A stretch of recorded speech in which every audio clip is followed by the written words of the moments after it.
మహాభారతంతో పాటు అష్టాదశ పురాణాలను అందించిన వ్యాస భగవాని జన్మదినాన్ని గురు పౌర్ణమి, వ్యాస పౌర్ణమిగా వ్యవహరించబడుతూ ఆ రోజున సకల గురుమూర్తులను పూజించడం ఆనవాయితీ.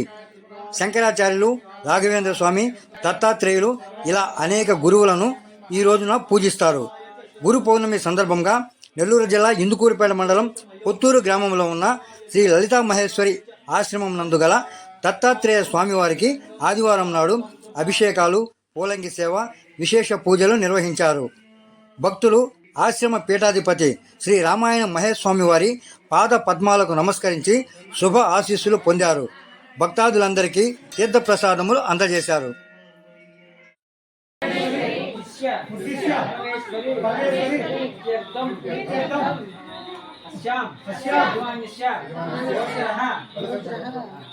గోత్రాలు చెప్పేసుకోండి.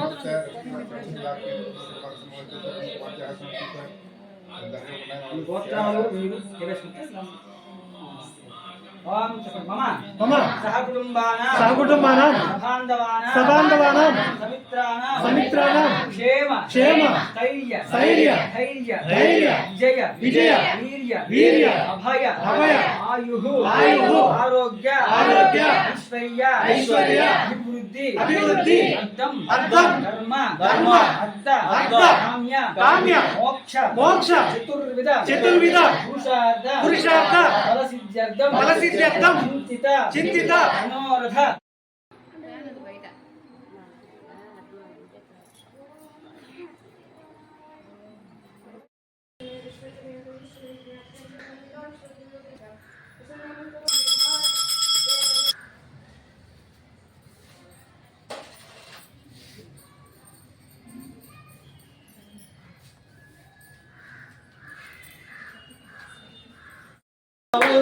దిగంబరా త్రిసుపుత్ర దిగంబరా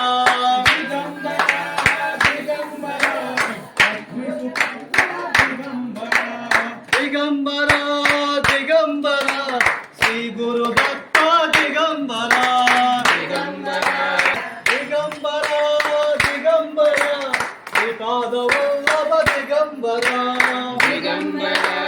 దిగంబరా శ్రీపాదవల్లభ దిగంబరా.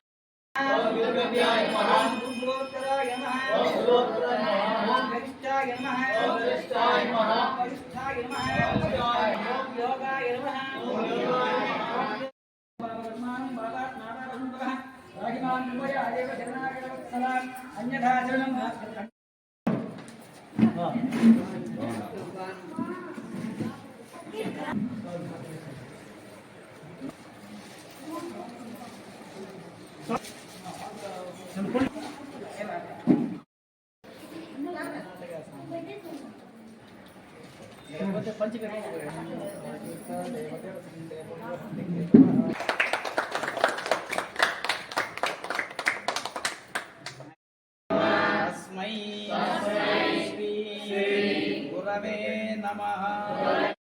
మహర్షి యొక్క కుమారుడు అనసూయాదేవి, ఆయన్ని గురువుగా వేదాలను బ్రహ్మగారు మర్చిపోయినప్పుడు రాయడం, ఆయనకి మళ్ళీ అక్షరాభ్యాసం చేయించిన వాడు దత్తాత్రేయుడు చెప్తున్న పురాణం స్కాందపురం. అలాంటి సద్గురు నాథుడు అని, గురువులు చెడ్డ చెప్పడానికి కూడా గురువులు ఉన్నారు, చెడ్డ బోధించడానికి కూడా గురువులు ఉన్నారు, కానీ మంచి చెప్పడానికి అంతమంది ఉన్నారు. కాబట్టి అటువంటి మంచి వాళ్ళని సత్గురువులు అని పిలుస్తారు. సత్గురువు, సత్తు అంటే మంచిని చెప్తారు, చెడు చెప్పరు. కానీ అది మనకి చెడ్డగా కనిపించవచ్చు. ఎందుకని? మన చుట్టూ ఉండే వాతావరణం, మన చుట్టూ ఉండే సమాజాన్ని బట్టి, మనకుండే అవసరతలను బట్టి అది ఏం చెప్పింది కాదులేవా అనిపించవచ్చు.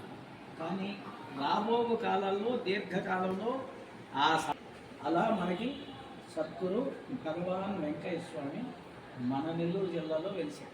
నా ఇందుకూరుపేటలో కూడా శివాలయం దగ్గర నేను ఇలా ఇంత వయసులో గోల్డ్ ఆడేటప్పుడు ఆయన నా చేత నిప్పేయించాడు.